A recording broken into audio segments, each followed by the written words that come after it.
السلام الله عليكم ورحمة الله تعالى وبركاته كلنتي وعن وناكسن داوديل waxaad ku soo dhawaataan qodobada wararka kuwa ugu door corona waxa qayb ka noqonaya dawladda federaalka Soomaaliya oo markii ugu horeysay guuldaradii ugu horeysay kala kulantay Israa'iil iyo sidoo kale magaalada Hargeysa oo lagu soo dhaweeyay wasiirka arrimaha dibadda Israa'iil dhinaca kalena magaalada Berbera waxa lagu arkay diyaaradaha F-16 iyo sidoo kale F-35 oo markaas sugayay ammaanka markaasi wasiirka arrimaha dibadda oo guud ahaan lagu soo dhaweeyay magaalada Hargeysa ee caasimadda maamulkaasi Soomaaliland iyo sidoo kale dawladda federaalka Soomaaliya oo ilaa haatan aanan talaabo rasmi ah qaadin kadib markii wasiirka arrimaha dibadda Israa'iil uu soo caga dhigtay magaalada Hargeysa ee caasimadda maamulkaasi Soomaaliland iyo sidoo kale magaalada Hargeysa oo guud ahaan shacabkii ay isku soo baxeen kuwaas oo soo dhaweynaya ufuuda uu markaasi horkacayo wasiirka arrimaha dibadda Israa'iil oo markaani soo gaaray gudaha magaalada Hargeysa waxaan rabaa xogihii ugu dambeeyay sidoo kale ujeedada wasiirka arrimaha dibadda Israa'iil oo markaani Soomaaliland ku soo gaaray sidoo kale talaabada ilaa iyo haatan aysan qaadin dawladda federaalka Soomaaliya ayaan kula wadaagi doonaa saaxiibayaal ee marka hore soo dhawaada haddii ay tahay markii ugu horeysay soo boqoto fadlan muuqaalkan like saar sina share garay YouTube-keena ku soo biro oo subscribe saar gambalka furo oo kamid noqo saaxiibada halkan markasta aan ugu baahino xogihii ugu dambeeyay markaasi arrimaha Soomaalida waa hagaag daawadayaal soo dhawaada markale saaxiibayaal aynu ku bilowno wasiirka arrimaha dibadda Israa'iil ayaa markiisii ugu horeysay taariikhda safar booqasho rasmi ah ku tagay magaalada Hargeysa kadib markii Israa'iil ay aqoonsatay maamulkaasi Soomaaliland sababta ugu weyn ayaa la leeyahay markaani wasiirka arrimaha dibadda Israa'iil oo markaasi u soo gaaray magaalada Hargeysa ayaa lagu soo waramayaa inay tahay iskaashiga markaasi labada dhinac iyo sidoo kale arrimaha markaasi diblomaasiyadda ayaa la leeyahay magaalada Hargeysa ayuu haatan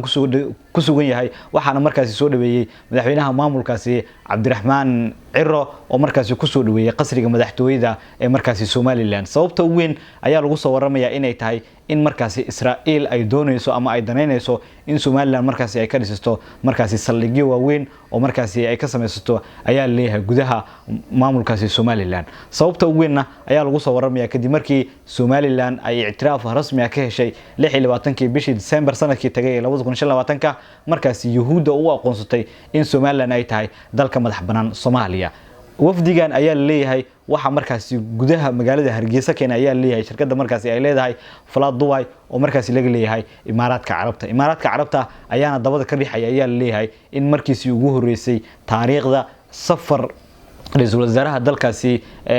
ama wasiirka arrimaha dibadda ee dalkaasi Israa'iil uu ku imaado magaalada Hargeysa ee caasimadda maamulkaasi Soomaaliland Imaaraadka Carabta oo markaasi maalmihii ugu dambeeyay khilaaf xoogan uu kala dhaxay dawladda federaalka Soomaaliya ayaana lagu soo waramayaa in haatan uu qayb ka qaadanayo in markaasi Israa'iil ay soo caga dhigato sidoo kalena saldhigyo waaweyn ay ka samaysato ayaa la leeyahay gudaha magaalada Hargeysa magaalada Berberana waxa lagu arkay diyaaradaha F-16 iyo sidoo kale F-35 oo markaasi lagu arkayay hawada iyagoo dul haabaya waxana lagu soo waramayaa in markaasi ay sugayeen ayaa leeyahay amniga wasiirka arrimaha dibadda ee dalkaasi Israa'iil oo haatan ku sugan ayaa leeyahay magaalada Hargeysa ee caasimadda maamulka Soomaaliland waana taariikhda markii ugu horeysay diyaaradahani lagu arkayo ayaa leeyahay magaalada Berbera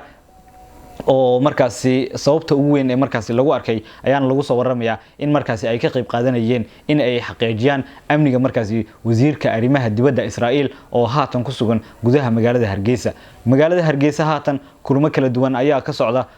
kuwaasi oo u dhaxeeya markaasi wufuuda markaasi uu hogaaminayo wasiirka arrimaha dibadda ee markaasi Israa'iil iyo sidoo kale madaxda maamulkaasi oo ugu horeeyo madaxweynaha maamulkaasi Cabdiraxmaan Ciro waxaana haatan lagu soo waramayaa in shir albaabada ay u xiran yihiin uu dhaxmarayo wasiirka arrimaha dibadda iyo sidoo kale madaxweynaha maamulkaasi Cabdiraxmaan Maxamed Cabdullaahi Ciro waxaana lagu soo waramayaa in markaasi heshiiskaas ama sidoo kalena shirkaasi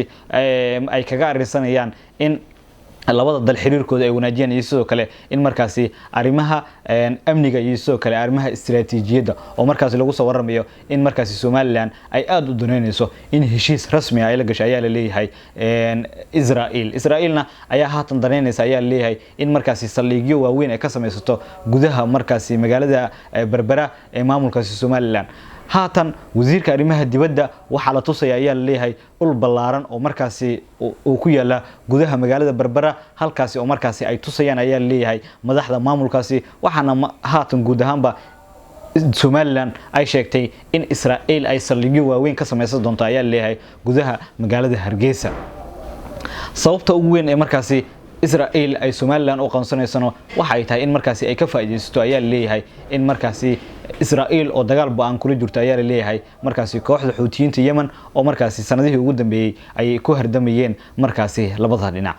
sababta ugu weyn ee markaasi Israa'iil ay haatan saldhigyada ugu sameeysanayso waxay tahay in markaasi saldhigyadan waaweynka oo markaasi ay ka hirgelin doonto ayaa leeyahay Somaliland inay ka rido ayaa leeyahay gantaalada markaasi ridada dheer oo markaasi ay ku weerari karto ayaa leeyahay kooxda Xuutiyiinta Yemen oo markaasi dagaal aad u xoogan oo kala dhaxeeyo dawladda federaalka Soomaaliya ilaa iyo haatan arintan ma aysan ka hadlin sidoo kalena wax war ah kama ay soo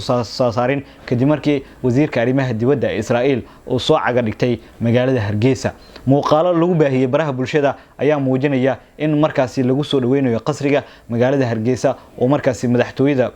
maamulka Somaliland ay guud ahaanba ku soo dhaweynayaan wasiirka markaasi arrimaha dibadda ee Somaliland iyo sidoo kale wufuud heer caalami ah oo markaasi ku sugan gudaha magaalada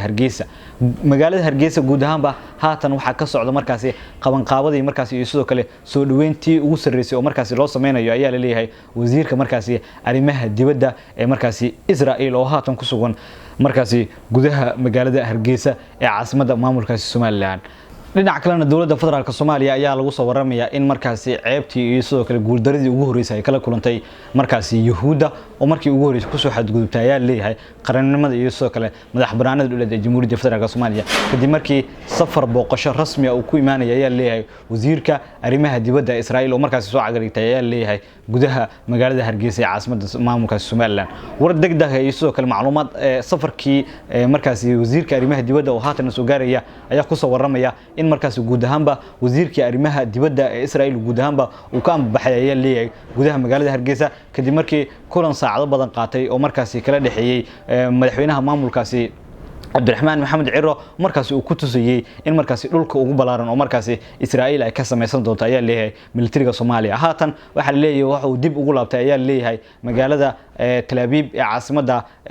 Yahuuda waxaana lagu soo waramayaa in haatan uu ku sii wajahan yahay magaalada Tel Aviv ee caasimadda dalkaasi Israa'iil safar markaasi saacado badan qaatay iyo sidoo kale shirar kala duwan oo la sameystay madaxda maamulkaasi Somaliland guud ahaan haatan waxa uu suurta gashay inuu dib ugu laabto markaasi Israa'iil sidoo kalena ra'iisul wasaaraha dalkaasi Israa'iil uu warbixiyo markaasi waxa uu ku soo arkay gudaha magaalada Hargeysa ee caasimadda maamulka Somaliland iyo sidoo kale heshiisyada markaasi uu la soo galay ayaa leeyahay madaxda maamulkaasi ugu horeeya markaasi madaxweynaha markaasi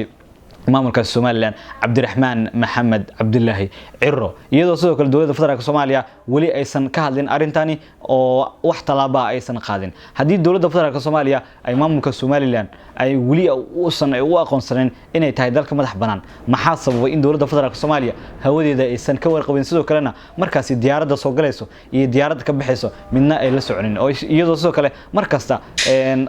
ay ku soo qolqolayaan ayaa leeyahay wufuud kala socota markaasi Israa'iil markaasi ay imaanayaan gudaha magaalada Hargeysa wixii warar ka soo kordho xaaladda markaasi si cusboonaanaysa ama si qasmaysa taasi oo dhaxaysa Somaliland iyo Israa'iil iyo sidoo kale dawladda federaalka Soomaaliya oo markaasi taageero badan ka helaysa ayaa leeyahay wadamada caalamka wixii warar ka soo kordho saaxiibayaal muuqaaladan xiga ayaan idinku wadaagi doonaa